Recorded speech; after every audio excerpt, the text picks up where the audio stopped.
Before leaving Cabrera, we were buzzing with excitement. A quick Google search told us the new Cabo Rojo cruise ship port was open to the public, and we thought, perfect timing. But when we arrived, reality hit. For now, the port is still closed to the public, accessible only to cruise ship passengers.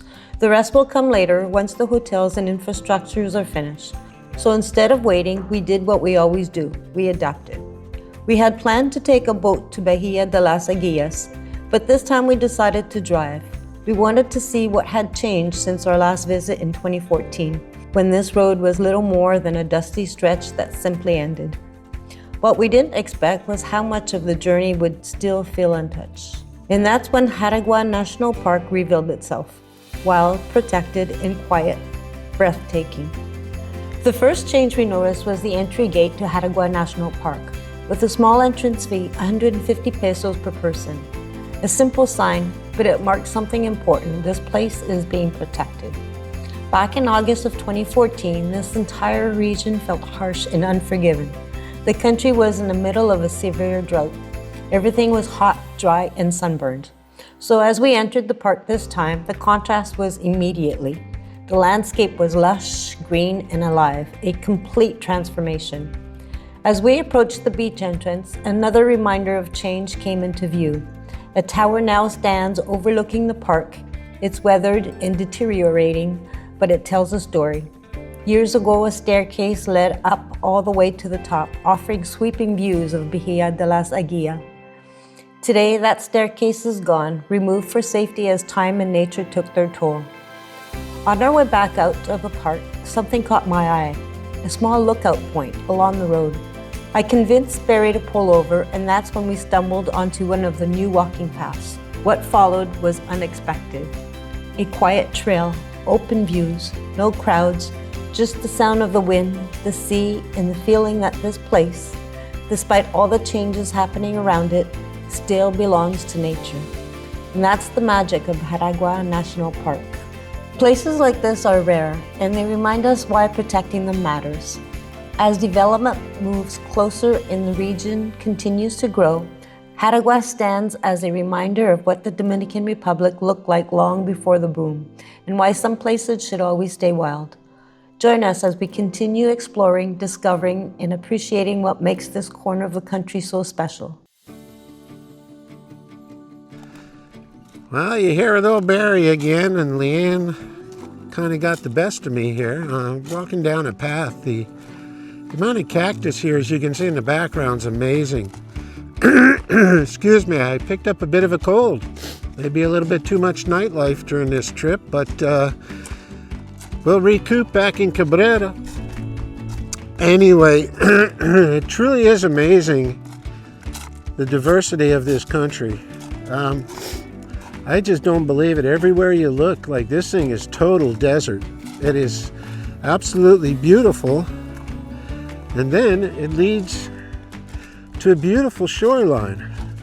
So come on along with us, and Leanne and I, she's gonna come in the picture any second now. But it's pretty amazing, I gotta tell you the truth. It is really something else. Anyway, let's catch up. Hey, Mouse. Hey, love. Look it this way. Mouse is busy shooting pictures. She loves that stuff, and Filming pelicans. filming pelicans. Anyway, this truly is an amazing part of the country. I can't believe it. You know, part of this country it will snow, like in Valle Nuevo. Here it's 100% desert-like. I mean, we've counted maybe 15 different types of cactus, and some of them are just beautiful. Yeah, and just kind of walking here with the background here, you can see so many different types of cactus. It's just absolutely beautiful, really, when you look at it. All different types. From a nature standpoint, it sure is an incredible place. I really Seem to enjoy every little trip. Sometimes it takes a bit in getting used to. There's Leanne taking some pictures in the background.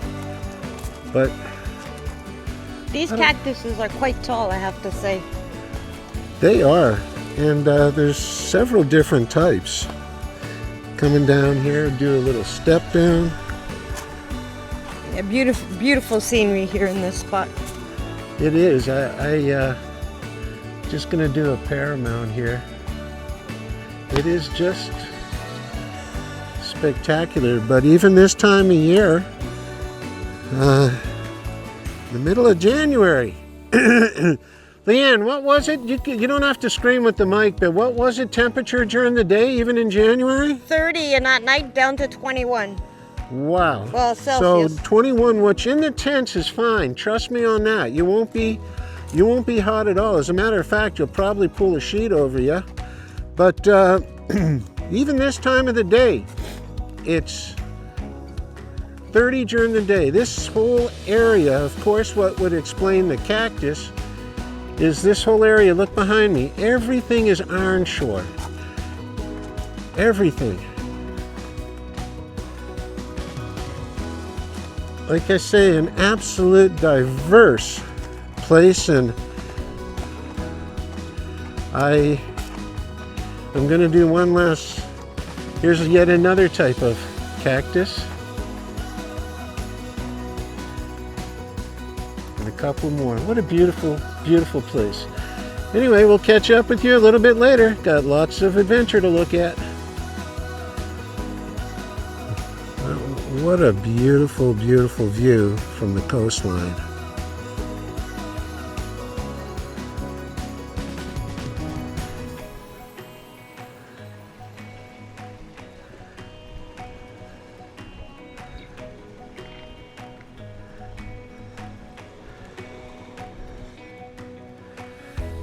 Sure wouldn't want to fall off of this ledge.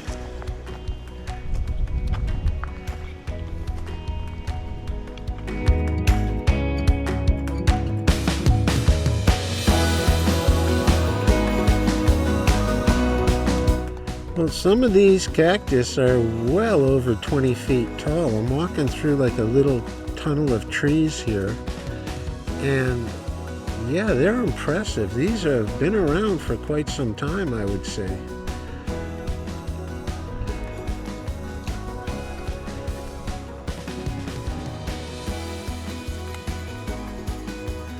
Yeah, beautiful, beautiful walk. All the way around, I'd say it's about a quarter mile only, but well worth the adventure. Look at this iron shore everywhere you look. I would not want to be without any type of decent shoes. Of course, the path is easy, but I mean, if you were to veer off the path, it would be absolutely devastating. This stuff is like a razor blade. And that's why all these cactus are just thriving in this. They just love this stuff.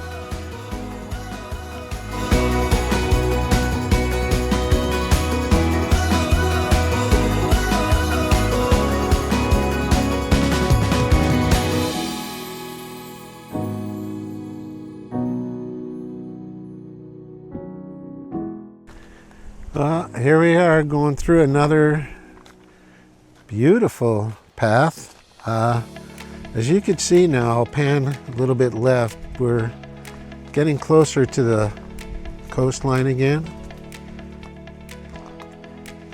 Absolutely interesting day to say the least for people that are nature lovers. And I'm sure never going to see anything like this around Cabrera. That's a fact. Better make sure I don't get skewered here like a shish kebab. Anyway, this is a really beautiful path. They've done a beautiful job here on this, and my God, it's all of 150 pesos to get into this state park. But absolutely gorgeous, gorgeous scenery. I guess Leanne and I are happy doing what we love doing, and that's exploring the country.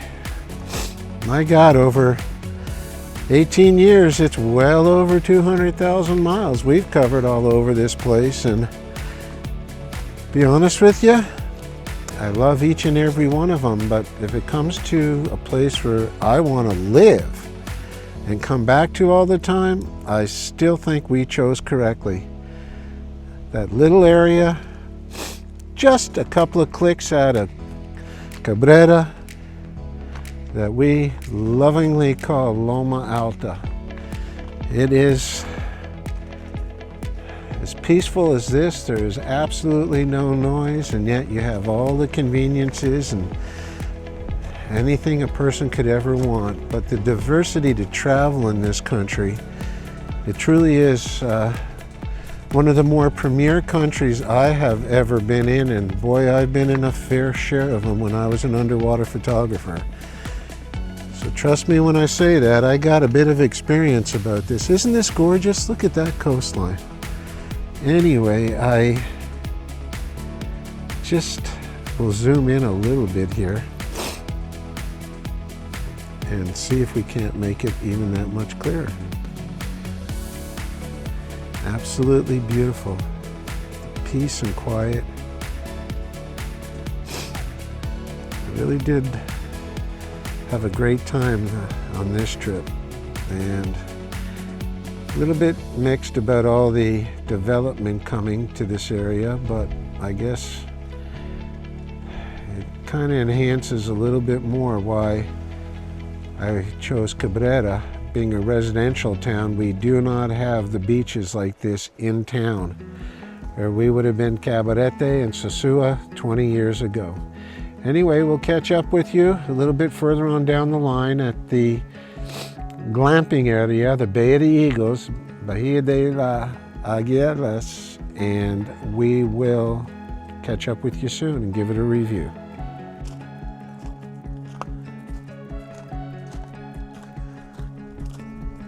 I think this is better than the boat ride. Better than the boat ride? Yeah. I think so too.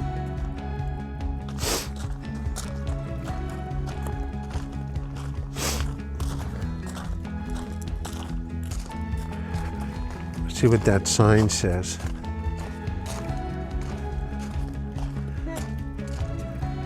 White out. Oh, whiteout, okay.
If you enjoy this journey, hit like, subscribe, and come along with us on the next adventure.